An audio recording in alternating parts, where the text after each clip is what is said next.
Eu me chamo Helena, tenho 63 anos e sempre acreditei que o amor de mãe bastava. Que o esforço, a entrega, o silêncio diante das renúncias se transformariam com o tempo em gratidão.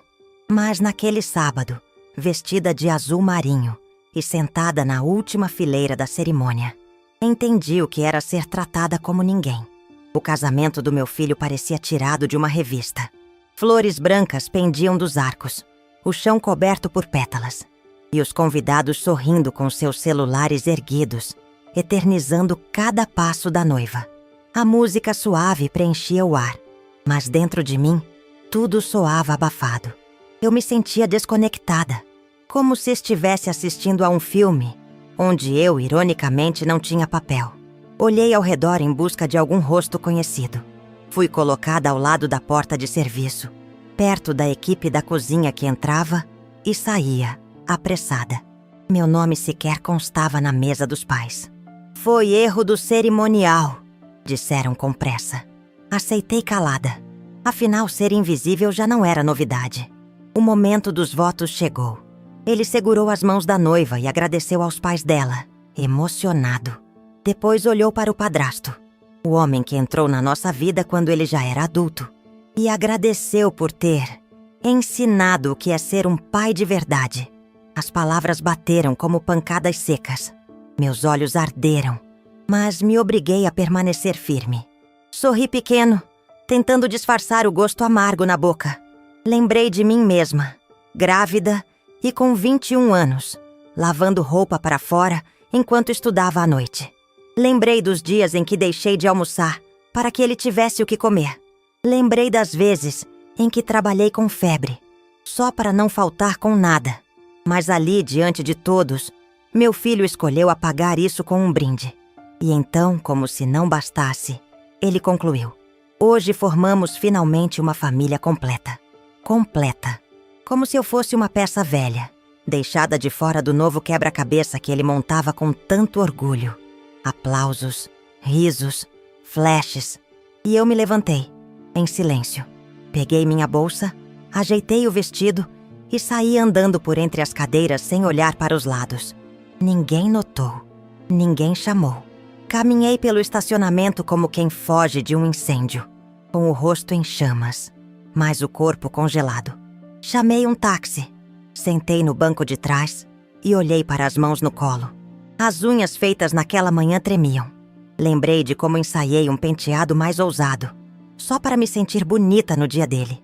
Lembrei da sensação de escolher o vestido com carinho, de sonhar, secretamente, com um momento de abraço, de orgulho, de reconhecimento. Chegando em casa, entrei sem acender as luzes. Deixei os sapatos na porta, larguei a bolsa no sofá e fui direto ao espelho do corredor.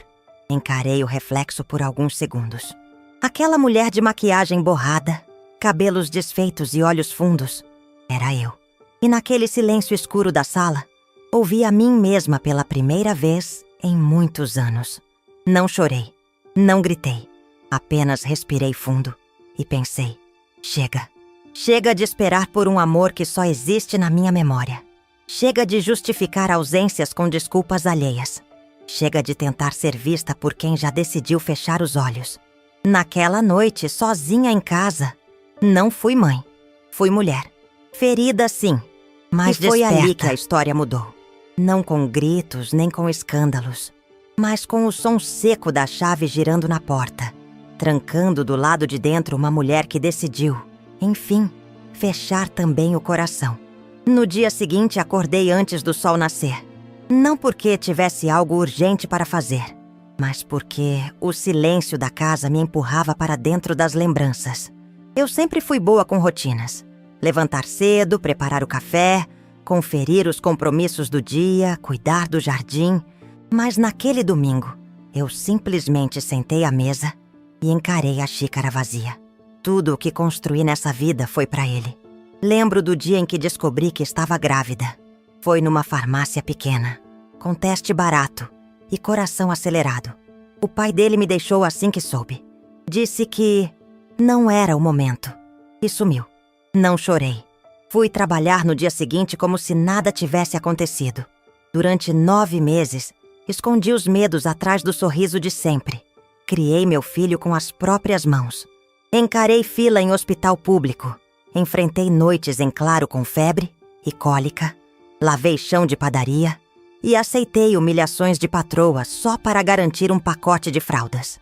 Quando ele completou 5 anos, comecei a trabalhar como doméstica fixa em 2 casas, uma pela manhã e outra à tarde. Minha mãe cuidava dele no intervalo. Eu chegava cansada, mas ainda encontrava forças para contar histórias, fazer lição, preparar o lanche. Aos 12 anos dele, comprei um computador usado, mesmo atrasando o aluguel. Ele sonhava em ser arquiteto, e eu sonhava com o dia em que ele me chamaria de inspiração. Só que esse dia nunca chegou. Na adolescência, ele começou a se afastar. Primeiro com desculpas. Estou ocupado.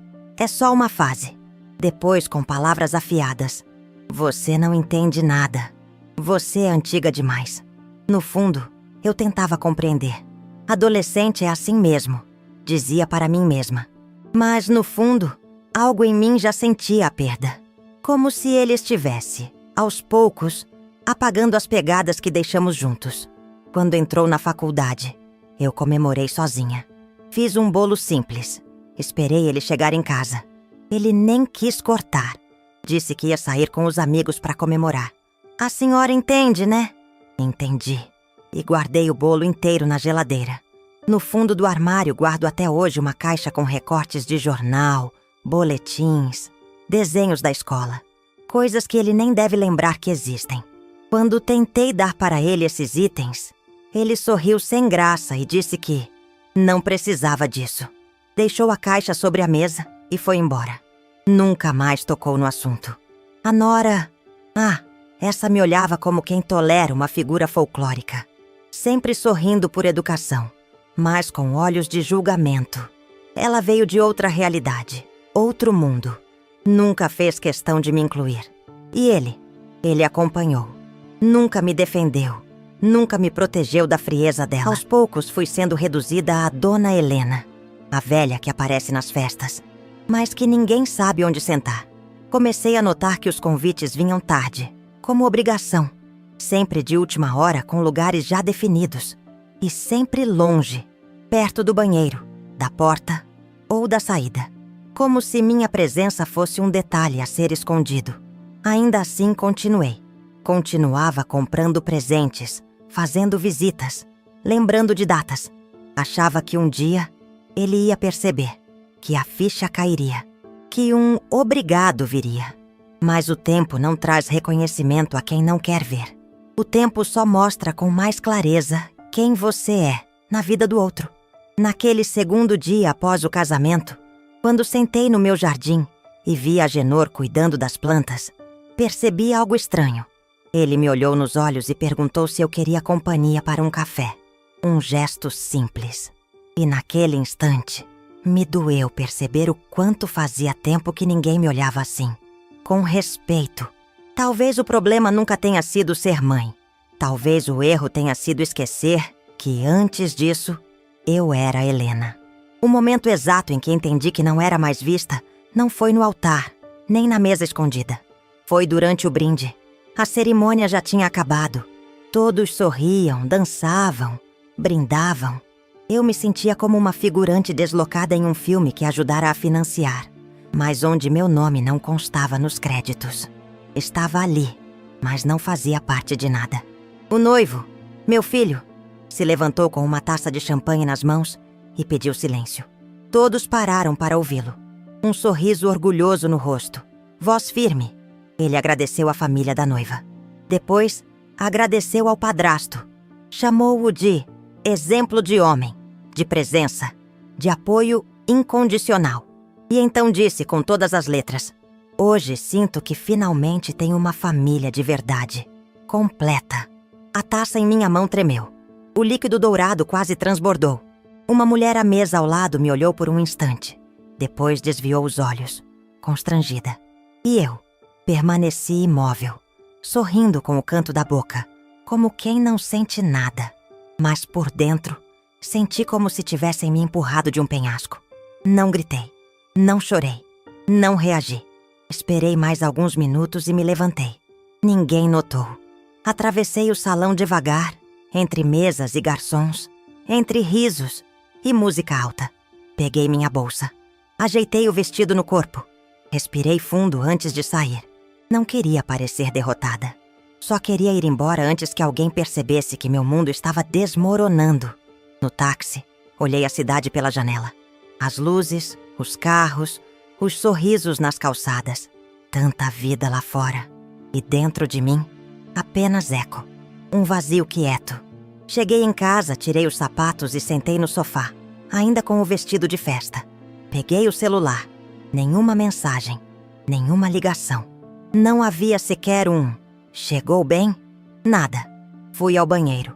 Me olhei no espelho. A maquiagem havia escorrido, deixando marcas finas de rímel sob os olhos. Passei os dedos pelas rugas. Pensei nas vezes em que me olhei assim, cansada, depois de um dia exaustivo cuidando dele. Só que antes, havia sentido de propósito. Agora só restava a ausência. A TV ligada sem som lançava flashes azuis na parede. O silêncio parecia zombar de mim. E então, algo inesperado. O celular vibrou. Era uma mensagem simples. "Boa noite, dona Helena. Está tudo bem com a senhora?" Agenor, o jardineiro. Um senhor de fala mansa que trabalha comigo há anos, cuidando das plantas com carinho e constância. Ele viu o vestido, viu a maquiagem, viu meu rosto abatido na manhã do casamento. Mas não disse nada. Só me desejou um dia bonito. Respondi: "Boa noite, Agenor. Estou bem, obrigada." Mas não estava. E ele parecia saber. Levantei, fui até o quarto e abri a gaveta onde guardo meu testamento. Um envelope grosso com documentos organizados, tudo destinado ao meu único filho. Era meu plano desde sempre. Deixar para ele o que lutei tanto para construir. Mas naquele momento, encarei aquele papel como um erro. Comecei a questionar tudo. Para quem eu havia guardado tanto? Por quem abdiquei da minha juventude, da minha liberdade, da minha própria identidade? Voltei à sala. Sentei com o envelope no colo. Não chorei. Só pensei. E pela primeira vez, a ideia de recomeçar não me soou como abandono, mas como libertação. A TV continuava passando imagens sem som. Do lado de fora, o vento balançava as árvores do jardim. E lá estava Agenor, ainda regando as plantas, mesmo àquela hora. Pensei em como a vida é feita de pequenas fidelidades e de ausências ruidosas. Naquela noite, eu não tomei nenhuma decisão, mas algo dentro de mim já tinha mudado. Era o início de uma nova fase e talvez o fim definitivo de outra. Na manhã seguinte, tomei café no jardim. Era outono e o ar carregava aquele frio leve que me fazia lembrar dos tempos antigos, quando eu preparava leite quente para o meu filho antes da escola. Mas agora, o silêncio do quintal tinha outro peso. Não de saudade, mas de clareza. Observei Agenor enquanto ele podava os galhos secos das roseiras. Fazia tudo com uma paciência que me comovia. Cada flor que ele cuidava parecia mais viva depois que ele passava. A vida, de algum jeito, continuava florescendo ao redor. E eu, ali no centro de tudo, percebi que não podia mais continuar fingindo que não estava tudo partido por dentro. Peguei meu envelope de documentos. Levei até a mesa da cozinha. Abri item por item. Contrato do apartamento, a escritura da casa, o saldo das economias guardadas com anos de esforço. O testamento deixava tudo para meu filho. Mas aquele papel já não fazia sentido. Eu havia prometido a mim mesma que ele seria meu legado. Que tudo o que eu construí seria dele, como símbolo do meu amor. Mas amor não é aceitação automática. Amor para valer é presença. E a dele, a verdadeira, me faltava há anos. Passei a tarde pensando em tudo que já havia dado. Meu tempo, minha juventude, minhas forças, meus melhores anos. Em troca, recebi apenas silêncio, distância e aquela frase cruel no brinde do casamento. Agora tenho uma família completa. Aquilo não era só uma ausência. Era uma escolha consciente de me apagar. No fim do dia, peguei o telefone e liguei para meu advogado.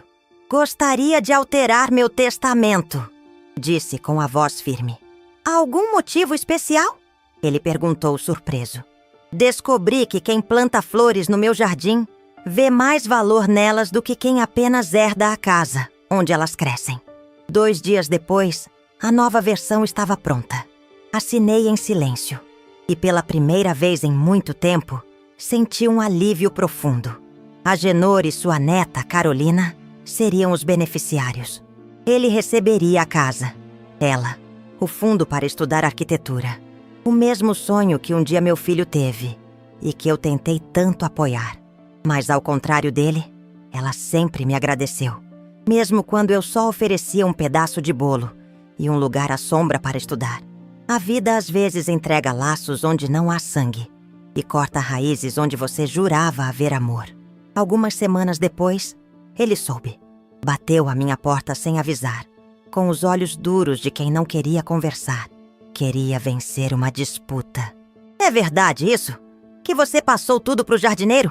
Falou direto, sem cumprimentos. É verdade. E é a decisão mais leve que já tomei. Ele riu, irônico. Isso é uma piada. Depois de tudo que fiz pela senhora? Minha resposta veio serena, como uma folha que cai sem barulho. O que você fez foi crescer. Apenas isso. O resto, fui eu quem fez. E não digo isso com raiva, só com clareza. Ele só está te usando, mãe. Isso é injusto. Injusto é ser apagada. Injusto é ouvir que sua família só ficou completa quando eu fui excluída. E ele não está me usando. Ele me vê. Ele baixou os olhos, mas não pediu desculpas. Não chorou. Apenas ficou em silêncio, como quem percebe que perdeu algo que julgava garantido. Então é isso? Vai cortar seu próprio filho? Não. Só estou pela primeira vez escolhendo a mim. Fechei a porta com calma, sem mágoa, sem escândalo, apenas com a dignidade de quem cansou de esperar ser amada e começou a se amar. Naquele dia, eu me libertei. Não dele, mas da ideia de que amor se merece com esforço. Amor, hoje eu sei, precisa ser escolha mútua. Ou é peso. As semanas que se seguiram passaram com uma leveza que eu jamais imaginei sentir depois de tudo. Não recebi mais visitas, nem mensagens. O telefone permaneceu quieto. E, curiosamente, aquilo não me doía mais. Era um silêncio diferente agora. Não era abandono, era paz. Certa manhã saí ao jardim e vi algo que me emocionou de forma inesperada. A Agenor havia plantado um novo canteiro, bem no canto onde as azaleias sempre se recusavam a crescer. Mas ali, naquele solo que eu já havia dado como perdido, pequenas flores começaram a brotar. Brancas, delicadas, resilientes. São margaridas, Dona Helena, ele disse, limpando as mãos na calça surrada. Plantadas com calma e luz certa, até o que parecia seco floresce. Fiquei ali, olhando para elas como quem vê um milagre doméstico. Era só um pedaço de terra com flores, eu sei. Mas também era uma metáfora viva de tudo o que havia dentro de mim. Algo em mim também estava renascendo, depois de tanto tempo em terra infértil. Carolina, a neta de Agenor, veio correndo até mim com uma pasta de desenhos. Olha, tia Helena, são as plantas da casa que quero projetar um dia, disse com olhos que brilhavam com o tipo de sonho que a vida ainda não tentou apagar. Sentei ao lado dela e folheei cada folha com calma. Ela falava sobre janelas amplas, escadas de madeira, uma varanda com vista para o jardim e, ao final, uma dedicatória singela. Para a mulher que me mostrou que a gente pode nascer de novo. A emoção subiu de forma lenta, como uma maré silenciosa. Aquela menina me via, me admirava, e aquilo curava em mim uma ausência que nem meu próprio filho havia tentado preencher. Dias depois, recebi uma carta simples, sem envelope luxuoso. Reconheci a caligrafia. Era dele. Dentro apenas uma folha com poucas palavras. Se foi por mágoa, eu entendo. Se foi por justiça, respeito.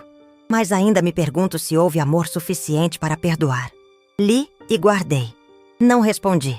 Não por rancor, mas porque nem toda dor precisa de diálogo para ser encerrada. Algumas precisam apenas de distância e aceitação. E naquele momento, eu já havia entendido. Perdão não é reconciliação. Perdão é libertação. E eu já havia me libertado. Aos poucos, retomei pequenas coisas que havia deixado de lado. Voltei a pintar, a cozinhar para mim mesma, a ouvir música sem medo de me emocionar. Comecei até um pequeno clube de leitura com vizinhas. Nada grande. Só mulheres que, como eu, precisavam de um espaço para serem vistas sem julgamentos. Descobri que há muito mais vida depois do silêncio. Que existe um mundo inteiro fora das expectativas dos outros. Que ser ignorada numa festa não me torna menos digna. Só revela quem de fato nunca me viu. Certa noite, antes de dormir, escrevi uma frase no meu caderno. Uma daquelas coisas que brotam de dentro, como confissão sussurrada. Aprendi que o amor que salva não é o que imploramos. É o que cultivamos em silêncio, quando escolhemos, enfim, nos olhar com ternura. Hoje as margaridas seguem crescendo no canto do jardim. Eu as rego todos os dias, como quem agradece por uma nova chance. Carolina me chama de tia de alma. Agenor passa a tarde podando, sorrindo com os olhos. E eu, pela primeira vez, entendo o que é pertencer. O amor que eu tanto procurei estava ali, simples, gentil e absolutamente real. No fim, não deixei a herança para provocar dor. Deixei para florescer algo que talvez meu filho nunca tenha aprendido. Respeito, afeto, presença. A paz não veio porque fui perdoada, nem porque alguém me pediu desculpas.